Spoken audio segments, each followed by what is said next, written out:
Ting, the new way everyone is getting their cell service. No overage penalties, great rates, keep what you do not use, no contracts, and someone will actually pick up the phone when you need support. Use our link and get $25 off your first month's service or your new phone.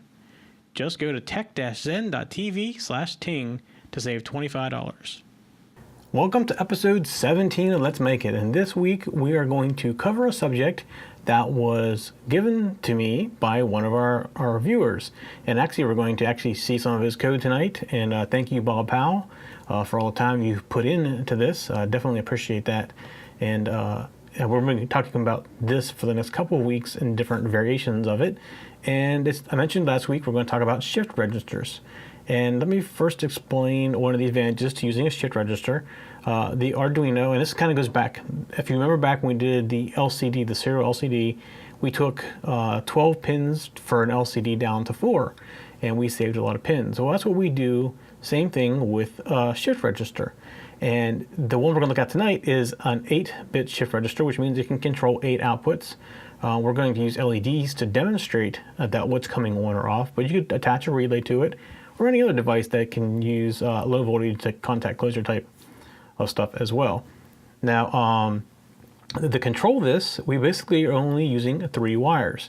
And you can actually attach more wires to it for a little bit more control, but for most applications, the 3 wires is going to be enough, and that is data, and that is clock, and that is basically an enable.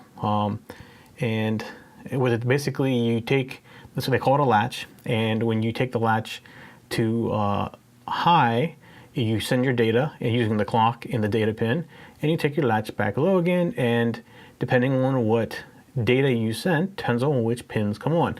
Now, this is where we get into a little bit of the binary, and if you're not familiar with binary, we're not really going to teach that, but definitely go to Wikipedia and learn a little bit about binary. And binary basically is math done in base 2. We think of base 10 math all the time. But base 2 basically is a 0 or a 1, and based on 8 zeros or 1s, you can go from 0 to 255, 0 being all pins off, 255 being all pins on. Now, fortunately for you, the computer, the Arduino, can do that math for you as well, but you've got to understand what you want for which pins, and after you figure it out, it doesn't take too long. There's a couple patterns you do. Basically, you give a numbers. You give numbers 1, 2, 4, 8, 16, 32, 64, and 128. And those are the different pin values. So you figure out what pins you want on, you add them all up, send that number to the shift register, and it turns on the right pins. So I know this is going to be confusing, so there's going to be a lot of show notes for this one, just some schematics, because when I show you the Arduino, it looks like very colorful spaghetti. So let's go take a look at what we have on the breadboard this week. Okay, so here's what we have for the breadboard this week. And like I said, very colorful spaghetti, and it looks like an absolute mess. And I understand that. So let's very quickly kind of go through this, and the schematic will make a lot more sense when you see it. Just the way the breadboard is with all of its wires and everything, it's a little messy. So we have green for our ground, and we have red for our 5 volts, and they're going to the buses over here. And you'll see at the top, I'm actually making the buses over here also ground and 5 volts, just so both sides of the pins need to be used. Between all the wires, right down inside of here, is our chip, and we're actually using a TPIC 6B595 shift register. I'm going to go through the data sheet with you here in a couple of minutes to show you what it does. But off of that, we have 3 pins coming over. So we have our latch, our data, and our clock right here. And we have it set up as pins 8, 11, and 12. And they're going to the proper pins over here. Now the rest of the spaghetti, you'll see right here some resistors. You can barely see them. In fact, I ordered some color ones so you can actually see what they are. But there's LEDs in here, and they're blue, and they're very bright blue, unfortunately. As you'll see when we turn this on, the camera just basically dims everything else out. But you can at least see what it's doing. And then we have wires running from each positive or negative side of the LEDs to the chip up here. And the positive side has a resistor in there so we don't blow out the LED. And basically the shift register acts as a drain. So whenever the drain turns on, it allows electricity to flow back to ground. And actually on the chip itself, there's 3 grounds. And the reason for that is the 5 volts and the top ground are the logic level control, and the 2 grounds on pins 10 and 11 are the drain pins. So whenever a pin is in drain mode, basically electricity flows back into this and goes out pins 11 or 10 or 11, depending on which side of the chip the pin is on that it's draining from. So it looks like a lot of spaghetti. Like I said, you got wires going to each LED, so there's 8 of those colorful wires are going to there. We have 3 grounds coming from the chip and 1 5-volt, and then we also have 3 pins coming over to the Arduino, and then we have the crossovers. So it looks like a lot of spaghetti code, but the schematic will make a lot more sense to you. So let's go look at the actual data sheet for the chip. And like I said, this is a TPIC6B595 shift register, and you can see right here the pins, and we have the first 2 pins, pins 1 and 20 are not connected. Then we have our VCC for our 5 volts, and our pin 19 is our ground. This is the voltage that is used by the chip itself for its logic. Then we have serial in and serial out. We're going to talk about serial out in a little bit. We're not going to demonstrate it this week, and like I said, this is the first week of a couple of weeks with different kinds of shift registers. So then we have drains 0 through 3 on this side of the chip, and those are the pins that are going to the LED. So these 4 right here and the drains 4 through 7 on this side are controlled by our logic that we send out. And then we have SR, CLR, and G, and basically what they are is we'll actually read how it reads it because it's a little bit complicated. When G is held high, basically it's in the enable pin. So we basically have hardwired G to high, and we hardwired SR/CLR to low, because when it's low, it allows output to happen. That's kind of like the enable pin in a way. And then we do our bottom 2 pins here are ground. These are the 2 grounds that are for the drains.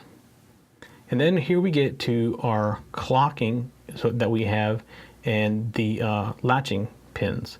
So RCK is the equivalent of a latch pin, and SRCK is the clock pin. So we'll get into a little bit more of the logic when I scroll down here, and you'll see how this all kind of works. And then we go back up here, and we still have our drains on the other side.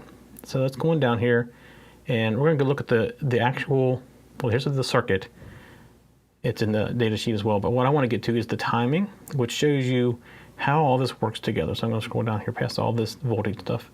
All right, so here are the pins that we have. So you see G has to be high, and we've actually tied it high. It's always high in our case. And then we also tied SR/CLR to low.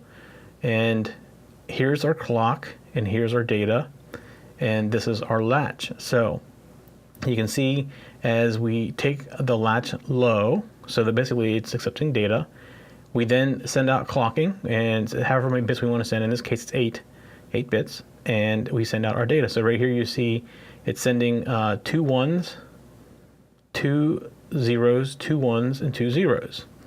So that'd be 1100, 1100. That's how the LEDs would be lit. And over here's a very simple block diagram. Actually makes a lot more sense than all the pins at the top. And we will also put all this in the notes, how this is all working as well, in the show notes and in the notes for the actual program itself. But here again, you see what pin numbers they are. So you see pin 3 is serial in, and then you have your latch, and you have your clock, and then these are the enable pins. All right, so what I want to do next is I want to show you what the program, I'm going to put a program on here and go load it, make sure I have the right one, because I don't think that I do. In fact, I know I don't. I see which one it is. And, oops, wrong one. Let me plug in the Arduino, and I had it unplugged because it was so bright. And I want to let it boot for a second. Okay, now I'm going to upload. Okay, so here we go, and we're going to walk through this one finally. I think I got it all figured out what I did wrong there. So what you see the Arduino doing now is you see the LEDs lighting up, and if you know binary, you know what it's doing right now. It's like basically counting up from 1 to 55. and just going to keep on going until it gets 255. Then it'll go back to 0, which means all lights off. So it's going to continuously do this. And I did this just for a simple reason, to demonstrate in code how you send out values to control LEDs. Now we have 8 LEDs and it's 8 bits, so it's 0 to 255.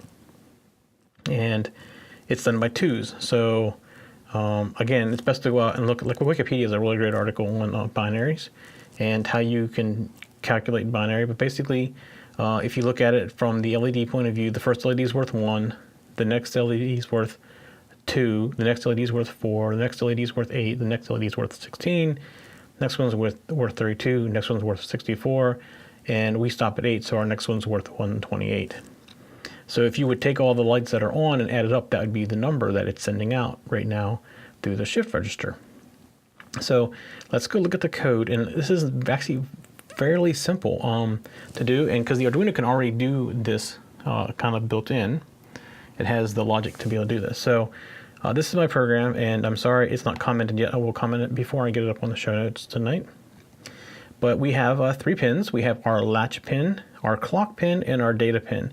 And the latch pin is, in our case, pin 8. Our clock pin is pin 12, and our data is on pin number 11. And so we get down into setup. Basically, all we need to do in setup is set these 3 pins to output, because these are always going to be output. And then we'll come down to our loop, and we are going to display from 0 to 255. I notice it's 256. What that means, it's less than 256, which is 255. So when it gets to 256, it basically drops out and goes back through the loop one more time.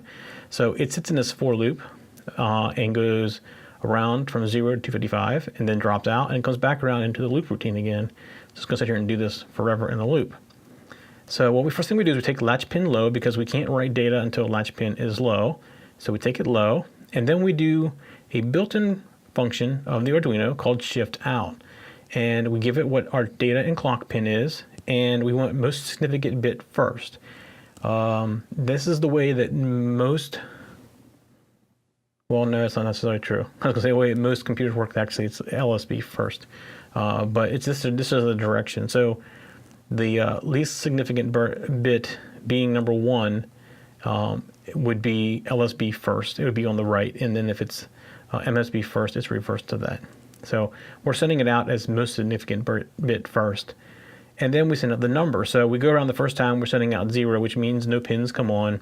We go through, we send out the data, set latch pin low, send out the data, set latch pin high, and we delay 10 milliseconds, and we're writing latch pin back low again. I don't know why we're doing that. Actually, I don't think we need to do that. We're going to do an experiment live as we do this. This is part of the fun of the show. I didn't think we needed to do that. I don't know why that was in there. I think that was something else I was experimenting with, but it's working fine without that. So we're going to take it out. I think that's a mistake from me experimenting with a different chip before tonight.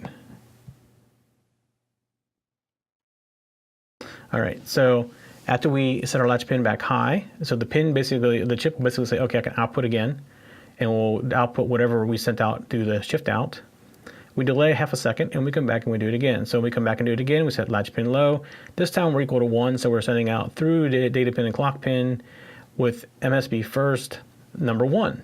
So the first LED will come on, and we're going to set, well, actually, it doesn't come on until you set it back to high. So it's set to 1, we set it back to high, the LED comes on, we wait half a second, and we go back and we do it again, and we go to 2, and we go to 3, and we go to 255. So that's why when you look at the actual Arduino, you see it's counting. So let me do this. I'm going to restart the Arduino, and it's going to start back with 1 LED. So let me go do that. I'm just going to unplug it and plug it back in again. 1, 2, 3, 4, 5, 6, 7, 8, 9, 10, 11, 12, 13, 14, 15, 16. So you see it's counting up the line. So that's how easy it is to do a shift. Now that's the reason it's so easy in the Arduino is because there's a built-in function in the Arduino called shift out, which particularly does all of the work for you. And there's not necessarily a baud rate. So I've been asked the question before of what is the baud rate. Well, it's as fast as the Arduino can put it out because it's using its own clock. I don't know what the effective baud rate really is. I haven't had a chance to measure it. I don't really know how I would measure that, other than for the period of time that the latch pin is low, how many bits and how, well, I guess I could measure the latch pin low and high, because I would take, in between the 2 points would tell you what the baud rate is. But I haven't done that. It'd be a good experiment. I might try that at some point and try to get the effective baud rate. But it's fast, so that's all that's important. And it's actually very fast, so it's nothing you have to really worry about. But basically what you're doing is you're doing a serial interface through 3 pins, so you used up only 3 pins. Wow, do I have something to tell you about today, man?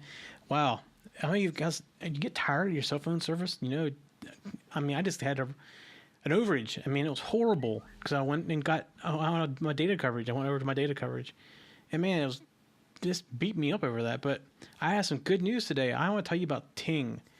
Ting is the new way of doing cell phone service, and it comes from somebody who's very familiar to almost everybody. You've almost all heard of Tucows, and that is who runs Ting. And they got some great rates. I mean, if you look at the plans, and they're a use what you pay for what you use type of service, where if you don't use the $500 minutes a month that you paid for, $9 for, and you've only used 100 minutes of it, they will drop you down to the next level, which is $3 for the 100 minutes. Would your cell phone service actually take and drop your rate because you didn't use all the minutes that you bought? No. This is the first company I've ever heard. It's a whole new way of doing business. And let's look here. Let's look at some of these rates.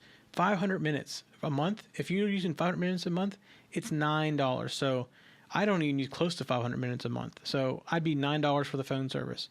I don't do that many text messages. Let's say I'd be at most 100, so that's $3 a month. And let's say I do a gigabyte a month in data, so that's $24. So my total bill to Ting is $42 a month. And if I don't use that much data, it'll drop the price. And if I use more, it just brings the price up to the next tier. It's all completely automatic, which is awesome. No company's ever done this before that I've ever heard of. They always want to take your money and charge you overage fees. And if you do go over, there's no fee. You just pay for the extra usage that you use for that month. There's no fine for going over and using the service.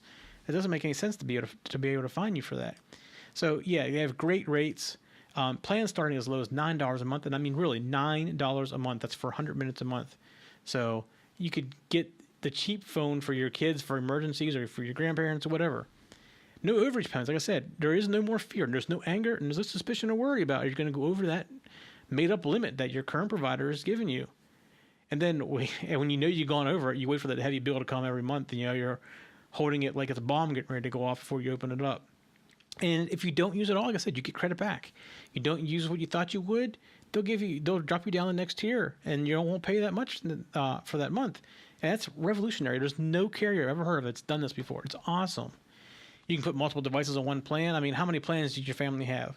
Most families have 2 to 3 plans, cell phone plans, and they're not like a family plan. With Ting, it's real easy. You add a phone, you just pop it on the plan, and it comes right up and starts working right away.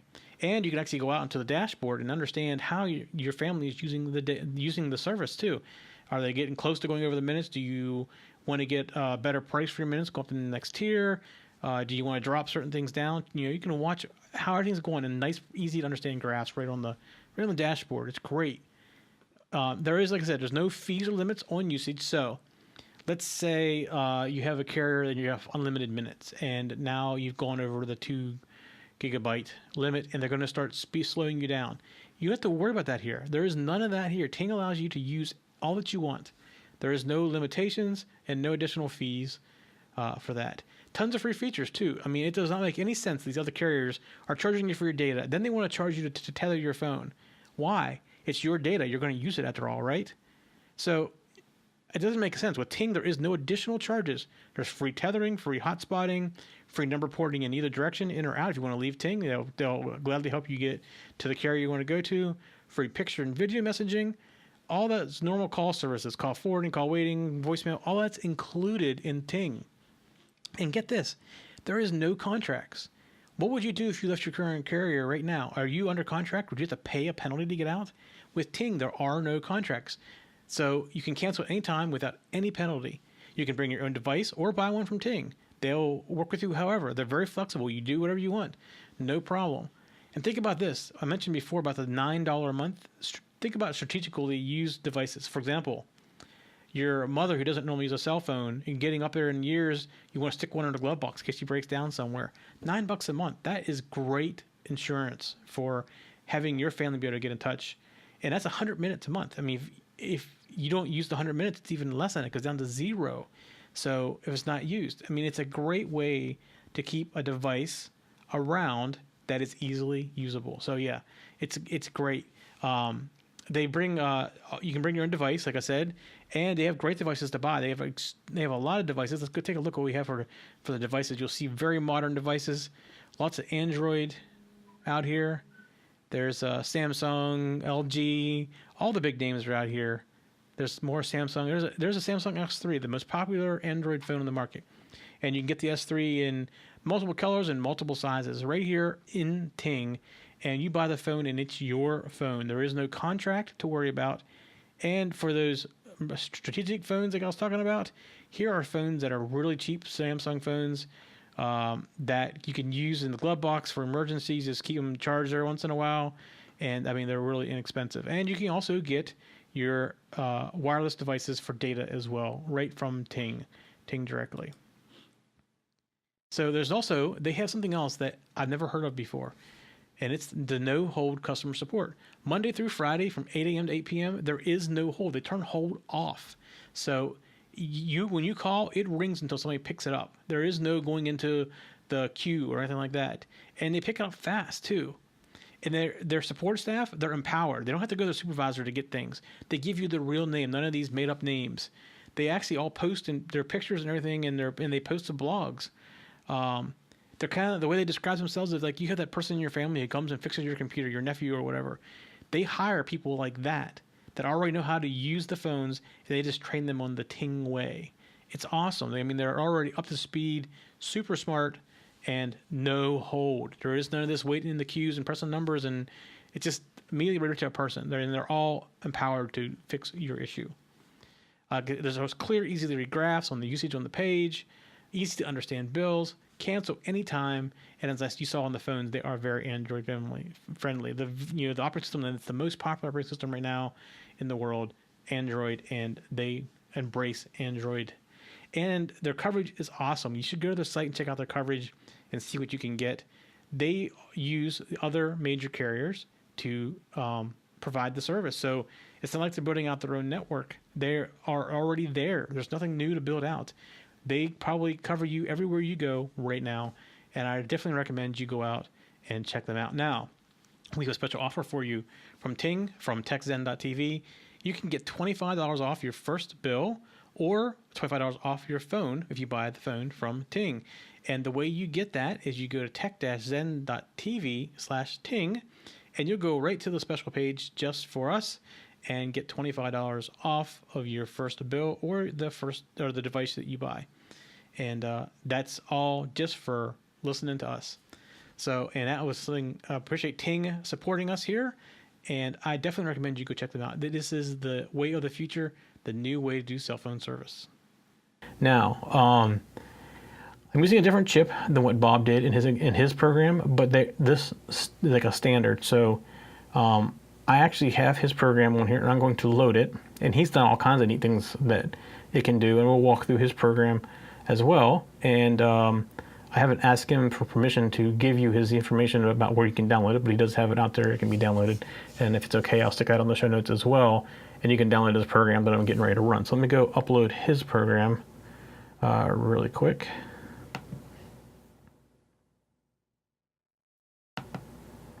And let's go watch what it does. All right, here's his program. So you'll see it's flashing. And then he's calling that meter, and he's going different directions. So it's like a UV meter up and down. There he's flashing every other. You can hardly tell that on the camera though. And then that's like a marquee.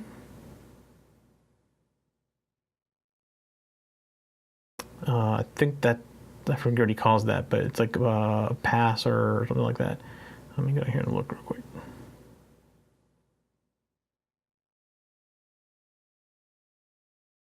he calls that a crisscross. These are random right here.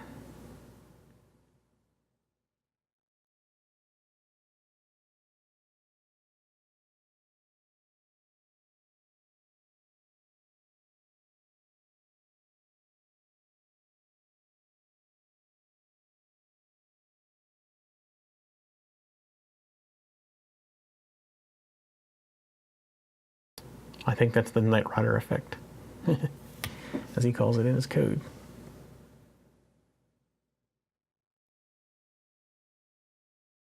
And now he's counting. You see he's counting a lot faster than what mine was.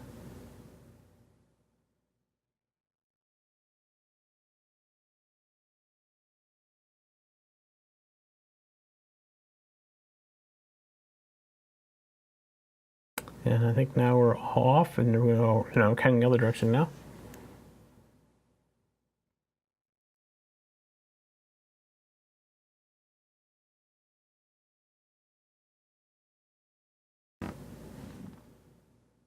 Definitely counts a lot faster than what mine was.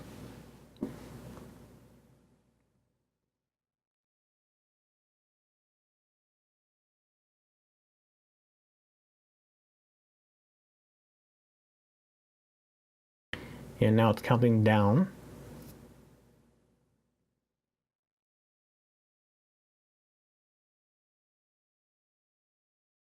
So you see it's a really good example of different things you can do with it. And we can walk through the code here in a second and look at it.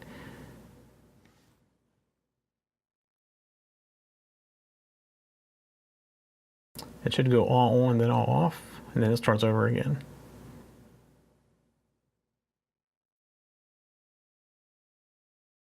Yep, there's back to his meter. Okay, so let's go walk through his code. And let's go back up to the top. And he's very good at documenting. I need to take some lessons from him. So going on down here. Okay, so I had to change. The thing I had to change to get his program to work with mine was I had to use different pins than the one he had used. And I just changed my latch pin, clock pin, and data pin to the same pins I used for the other project. And you can see he's actually written it with using a different chip than me, but because they're all work very similar, with this works. So let's see, going down. So we have 8 LEDs. So he's using this as his array. He's using an 8 position array to keep track of what lights go on. So you see here he's defining it, and then he has constants, and that is 0 is all off. And now here's something we haven't talked about before, and this is a shift. So basically it's the number of LEDs shifted to the left 8 times minus 1, which makes it 255. And then he has odd and even LEDs. He sets them to 0. He does use this later on in some of his calculations. So he comes down into the setup function, and you can see his setup is very similar to what mine was. He did add a function here called all off, just in case they were on, and initializes his array, and then he also sets up his odd and even LEDs. Now here you see he's shifting again, and this is how he's setting the odd and the even LEDs. He does it right here as well. And again, this is shifting, so we should probably cover shifting here sometime soon so that you understand exactly what it's doing. And then he does a random seed. This is part of his random algorithm later on for his random LEDs. And that's the end of his setup. So in his loop, he comes down and he does a function call to FlashAll. I'm going to walk through his function calls here in a little bit. FlashAll 1000 and then 2. And if I remember correctly, that's the delay in number of times. And then he waits 1 second. He goes into his meter effect, and he basically generates a bunch of random numbers 6 times in a row and sends it out to this function called meter. And we will go look at what the meter does. It's something he created as well. And then he waits 1 second and comes back and he does the meter effect in reverse. So he does it in, you see this true and false? That's actually his direction, I believe, if I remember correctly, looking through his routines earlier. He waits 2 seconds and then he flashes odd and then even. So he flashes the odds for 3 times and the evens for 3 times. the 250 millisecond delay. And that flash is also another routine he created. And part of the reason you can see that is you see delay is the different color.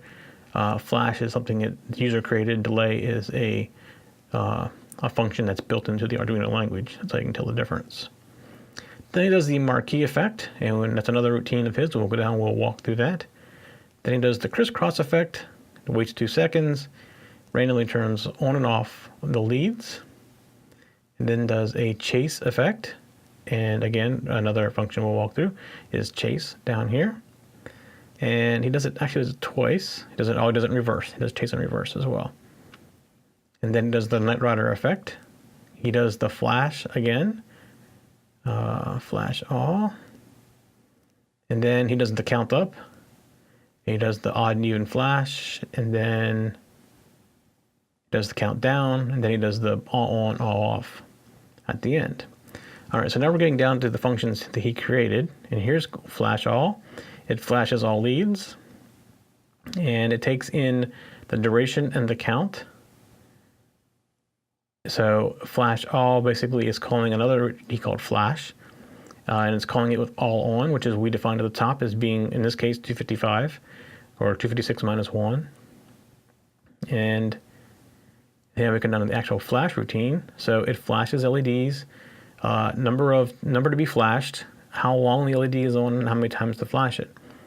So here you see, first thing he does, he turns everything off. Then he comes in and he goes through the count, which we passed in how many times. He writes out the number to turn on. He waits this many milliseconds, or it's milliseconds he's passing in. And then he sends out the all off, writes out bits for all off. Then he does the delay again that we sent in, and he goes through that loop as many times as you tell him to in the count variable that you passed in. So that's his flash. And this is crisscross, and we saw in crisscross he started at the ends and went into the middle and came back out again. So first thing he does is he clears his array and he turns everything off just to make sure he knows what state he's in. He defines variables for the first and last LED. And here he goes through his count, which count is equal to, his count, that's how many times he wants to do it. So, and then there's a duration he passes in as well. So you see he's going to do everything inside of here as many times as we tell it to do around there and do it. So he creates a loop from a number of LEDs. So we know there's 8 LEDs. So he's going to loop through this 8 times. J is equal to 0. J is less than 8. So if it's greater than 7, basically, it's, since we're starting at 0. Remember, the Arduino starts at 0, not at 1. So less than is the right thing, because if he was less than or equal, he would do 1 too many times. And he increments the loop by 1 every time. So he comes down here, and if it's the first time through, the first LED is equal to 0, last LED is equal to number of LEDs minus 1, so that's going to be 7. Remember, he started at 0, so, and then that means LED 0 is on, and LED 7 is on the first time through. Then he writes the bits out, and he sums the array that he's sending out. So there's his LED. I think sum array is his routine. It's not a function I'm aware of inside of Arduino. And we skip the delay if the center leads are crossing, or if the leads have reached the ends. So if last LED is equal to first LED plus 1, we basically do nothing. We skip over the delay. Else we want to delay for the duration. So it's not last, and it's not the first, then or the middle, then we don't delay. And then if it is, we do delay. Then he turns off the leads we just turned on. So he sets the ones we just did, first and last LED, to off. He increments first LED and last LED, and does that throughout the whole loop. And then he basically at the end turns everything off after the delay. He cleans himself up. All right, so now we come down to random LEDs. And he clears the array and again turns everything off so he knows where he's at. He defines random number, random num. And again, we're passing in this time a count and a duration. So we're going to loop through this loop for the count. He picks a random, he generates a random number, and that random number is between 0 and 7. and he goes and he looks and says, is it on? If it's so, then he turns it off and he writes the bits out. And if it's off, then he turns it on. So basically he's toggling random LEDs on or off depending on their current state. And then he delays and he goes through that loop however many times we tell him to do that, or he tells us to do that. And then we randomly turn off, we do the reverse basically, any remaining LEDs. So he goes through and he, he's basically going through and looking for anything that's greater than 0. So if some array LED is greater than 0, there's an LED that's turned on. So he's going to continue to do this randomly until he gets them all turned off. That's what he's sitting here doing in this loop. All right, so now we go down to the Marquee Effect, and again, input, we have duration and count. And we clear the array and turn off all the LEDs so we know where we are. And he's going through the loop for the number of counts that we've said, and he is writing out, he's basically turning on the odd LEDs, and then he's coming down here, he's waiting, and then he's turning on the even LEDs now. Something to remember when this happens is when you write the bits out for the even LEDs, it's going to overwrite what the odd LEDs were. There's no reason to turn them off because what you're sending has them turned off already. And then he does the delays through each of that. And at the end, turns them all off. Okay, so here we go to chase. And we clears the array so we know where everything's at. And turns off everything off. Here's the duration divided by number of leads. So let's look at this. We're passing in duration, the count, the number of LEDs, and what direction. So it's a true or false as far as direction goes. So he's saying duration is equal to duration by number of LEDs. And trailing LEDs is equal to number of LEDs minus 1. And the LED counter is the number of LEDs plus trailing LEDs. Okay, so here we go through the count. And let's see, I don't think I walked through this one earlier. So his LED counter, he's going to go through each LED and turn them on. And if it's reverse, he's going to write the bits in reverse.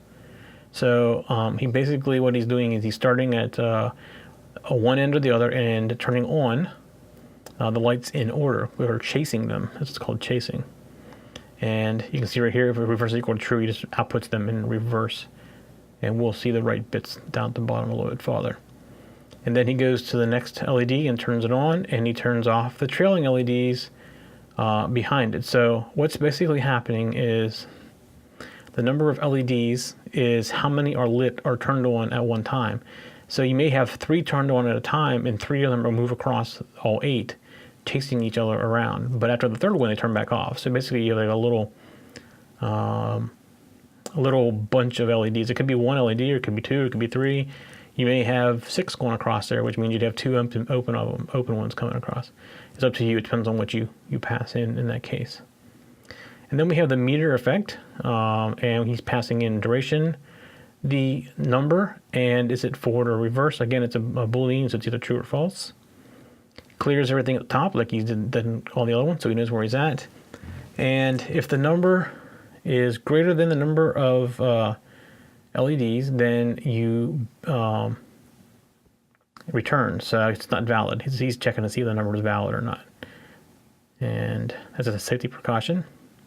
Then he comes down, he turns on the leads, and he's going through the let's see, is this way passing in? Yeah, he passed in the number. So, okay, so he's coming down, and he's going through LED on, and here he's setting forward or reverse based on that, and then the duration.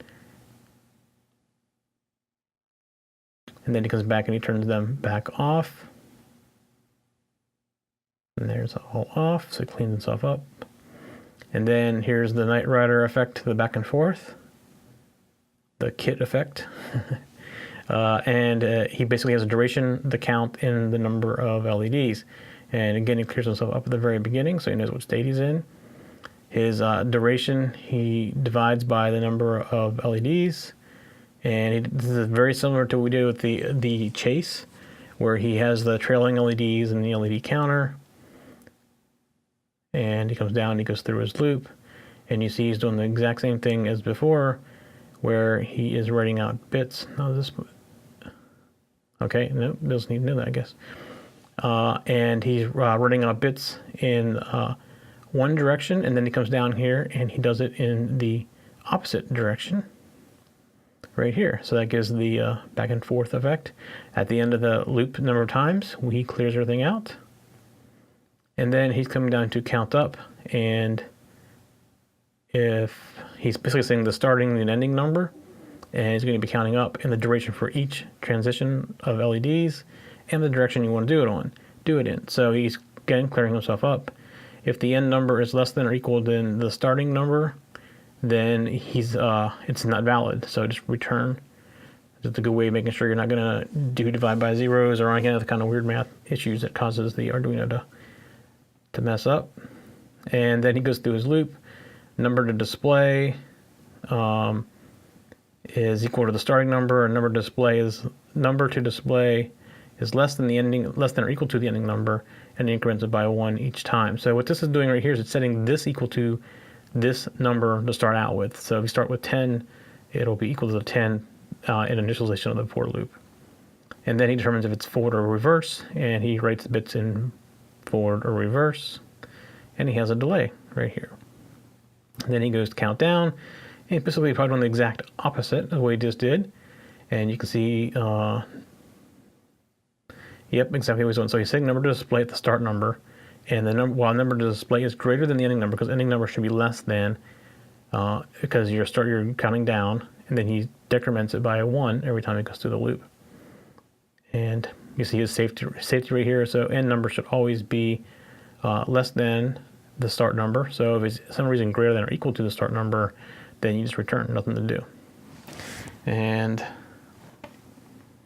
here he goes through his loop, same way he did the other one, and which direction do you want it to go, forward or reverse? He's looking right here, the Boolean. Okay, so here's his sum array, and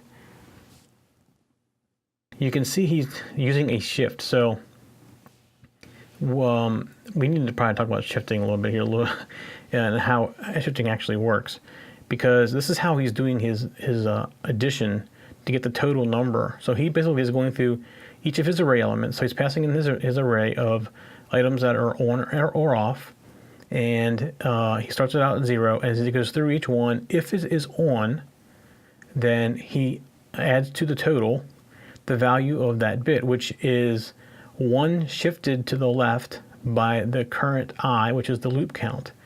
So he's basically getting the number of that bit position. So the first time through, it's going to be equal to 1. The second time through, it's going to be equal to 2. The third time through, it's going to be equal to 4, because he's shifting it to the left 3 bits, which gives him 4. So total is equal to total, whatever we added up so far, plus 4, which is 1 shifted to the left by the count of I. And when he's done going through his loop, he comes back with this number, which is between 0 and 255, that is returned, and that's the number we got to send out. So he's actually using an 8 element array instead of adding up the numbers by value. There's a couple ways you could have done it. He could have done it like he would have set LED 1 equal to 1, LED 2 equal to 2, LED 3 equal to 4, LED 4 equal to 8, and then he could have added them all up together in a sum, and that would have just been another way of doing it. But this way works just as well, and actually makes a little more sense being in an array. A little bit easier to handle. Okay, here's his all on. So he set this value at the very top. Remember, we looked at all on. This is based on the number of LEDs set at the top. So he basically takes 1, the value of 1, shifts it to the left by the number of LEDs, and then subtracts 1. So he comes back with 255. So all 1 is equal to 255. He writes his bits out. That turns all of them on. All off does the exact opposite. All off is equal to 0. 0 bits means no LEDs. And here's his clear array. Basically, he's going through his array and setting all the LEDs to off, so he knows what state they're in. And we see him do that a lot to make sure he knows. And then here he has write bits. This is forward. So he's writing it MSB first in the value of the number. And then he has write bits reversed, which is least significant bit first in the number. So, another option here would have been maybe to put the direction in write bits and make the default equal to MSB first, Again, it's just a different way of doing it. There's not a right way or a wrong way. This works just fine, and it makes it very easy to understand when you see write bits or write bits reverse, which direction you're going. So either way works just great. And then here's the actual routine that's doing the writing out. So everything you see up top here when we're doing the forward and reverse, it's calling out bits in the direction and the number. And down here, he is doing the latch low. He's in the data pin and clock pin are already set. The direction is being passed in and out bits and the number value. And then he puts the latch pin back high. So he does all this work right here, which is all you need to know, one place. Data pin and clock pin is kind of hidden from the other routines. It makes it much simpler to follow. And that is it. That's the end of this program. Now, it sounds like a lot, but it really, if you start walking through it, makes a lot of sense. Now, one of the things that we talked about in here that we haven't talked about before is shifting left to right. And this is a function, basically Arduino is based on the C language and is a function in C. I probably would recommend just writing a little program with serial out and just trying it once. Do a serial print for, in brackets, put one less than, and like try 1, then do 2, then do 3, then do 4, and look at the numbers that are coming back, and you'll see what it's doing. And if you're on Windows or Mac or whatever, go to your calculator and put in the number that's coming back and in decimal, and then click in the binary button. And if you're on Windows, you have to go to Scientific, I think, to get this. And it'll show you what bits are on or off, and you'll see, if you look at each number, how the bits are moving across, and it'll make a little more sense to you. Again, it's good to go check out the binary instructions in Wikipedia. They have great documentation in Wikipedia about it. So if it's okay with Bob, I will put a link to his stuff. It's out there. I'm going to let it up to him to what he wants to, how much he wants to give out, how much he wants to divulge. So we'll see what he wants to do with that. But you'll definitely get all the show notes. And I want to talk about something else that's coming up as well. I mentioned we're going to continue on with shift registers. Let me go there first. We're already in this. There's different kinds of shift registers. And in this case, I was using one shift register. And I mentioned before about the serial out. The serial out allows me to tie another shift register to the end of this one. So instead of 8 bits, I'd be doing 16 bits. So I think this particular set of chips allows me to go up. Now it's 4 or 8 chips in a row. I can't remember exactly. It's a large number that you can chain together, and it understands. And basically what it does is serial out. So when you go through shift register, the reason you use the clock, and this is part of the logic. Let me see if I can bring up the logic of this real quick and maybe show you what I'm talking about. So this is the drawing of the actual inside of the chip. And there's latches. So when you go through the clock, each of these latches open or shut depending on the clock. So as it comes down the line, it basically is storing into here what value is it on or off. And it's moving down the line as it does it. Well, when you tie them into serial out, when you get to the end of the 8th bit, anything you send beyond the 8th bit gets sent out serial out. So basically, actually it even shows that in this drawing. If you come down to the bottom, let me show you the bottom. So you see right down here, when I've shifted out of all of this, it starts sending the first thing you sent out, the serial out. So as you're sending data, each bit you get keeps getting pushed down farther and farther. Well, eventually it's getting pushed out the door. Well, when it goes out the door, it goes out serial out, which ties to serial in on yet another shift register. So when you do that, on bit 9, the second shift register gets the first bit you sent out. So it's you can keep sending out 16 bits and go to the next one. Well, it goes the same way down to the next one and the next one. So it's how many bits you are sending out depending on how many shift registers you have. So we're going to look at doing more with shift registers next week. The other thing that there's different kinds of shift registers. They don't always call them that, but it's basically what they are. An LED driver for like a number is basically a shift register, and you send it the same kind of value. And in fact, you could use this chip to control a 7 or 8 segment LED, like a little number, and it would work just fine. And there's chips that are designed just to do that. And sometimes they call them matrices. And what they're designed to do is they have a little bit additional logic in it. So in the event of you have a 7 segment LED, you would typically have, if you think about it, if you had 4 of those, you would have 28 pins you have to work with. Well, there's ways around that. You basically go through in order, the first, second, third, and fourth. You turn one on really fast. You turn it off and go to the next one. You do it so fast that your eye thinks it's on, but really it's cycling between them really fast. So these chips that drive these can do that. They remember what number you want to put out. It's basically like having 4 shift registers inside of one, or one shift register with the memory. And as it goes through, it cycles, so it turns on, basically, in most cases, it turns the positive on and to the LED, the segment LED, and then whatever the shift register has as a drain turned on lights up. And then it stops that voltage and changes the shift register and turns the voltage on to the next LED number digit. And it does that so fast that your eye thinks it's turned on all the time, and it's not. And these chips are designed to do this very quickly. And they call them LED drivers, but they are effectively a shift register with a little bit of a logic in them. So I have some of those here.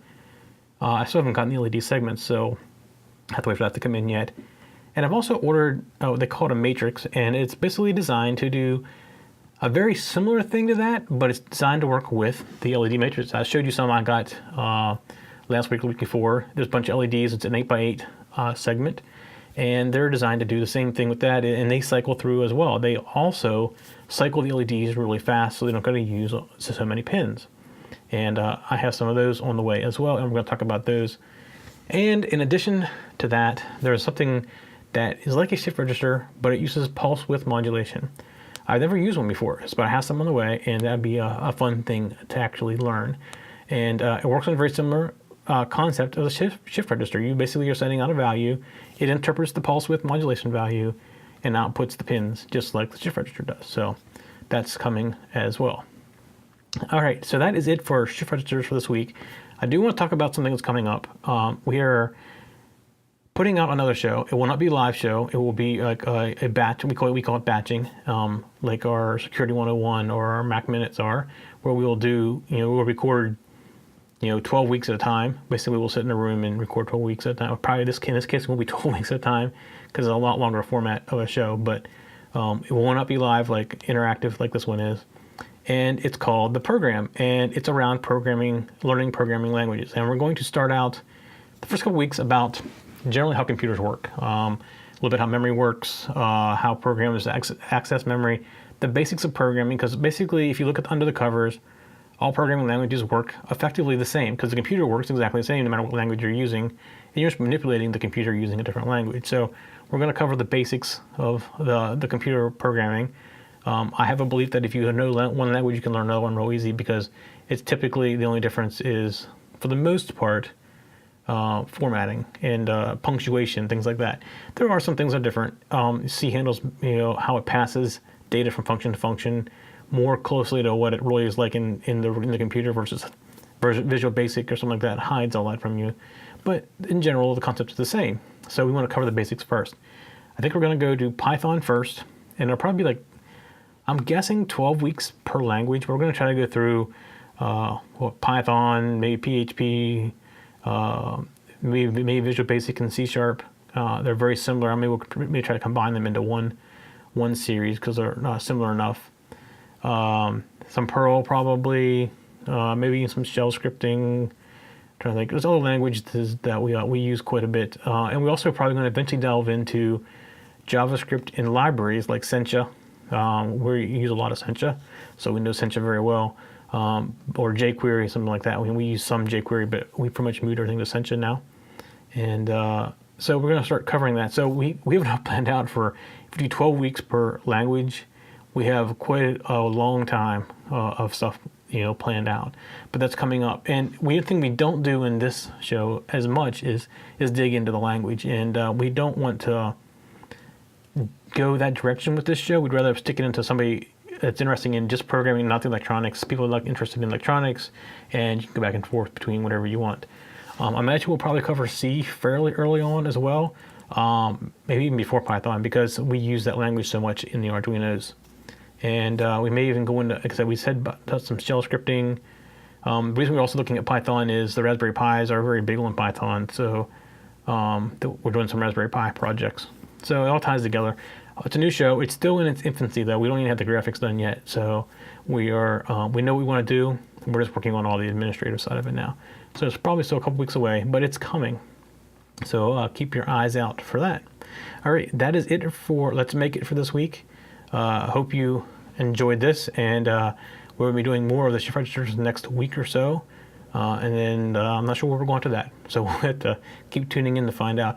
And again, thank you to Bob Powell for all of his help in the code and the suggestions for this. If you have suggestions for things you'd like to see, or you have code you'd like to share, anything like that, please let us know. We're very happy to include that and bring it up on our shows. We love the input from our viewers, actually very much. And we're getting a lot of emails here recently, and I love it. I'm a little slow getting back. I'm a little bit busy, but I do get back to you. It just takes me a little bit of time.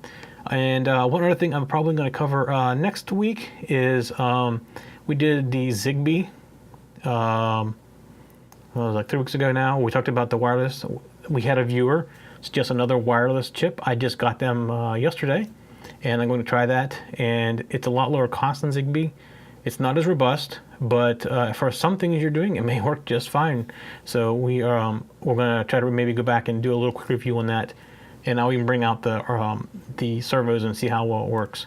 So that's coming up in a future episode. It'll be a little side episode there somewhere as well. This week's sponsor again is Ting.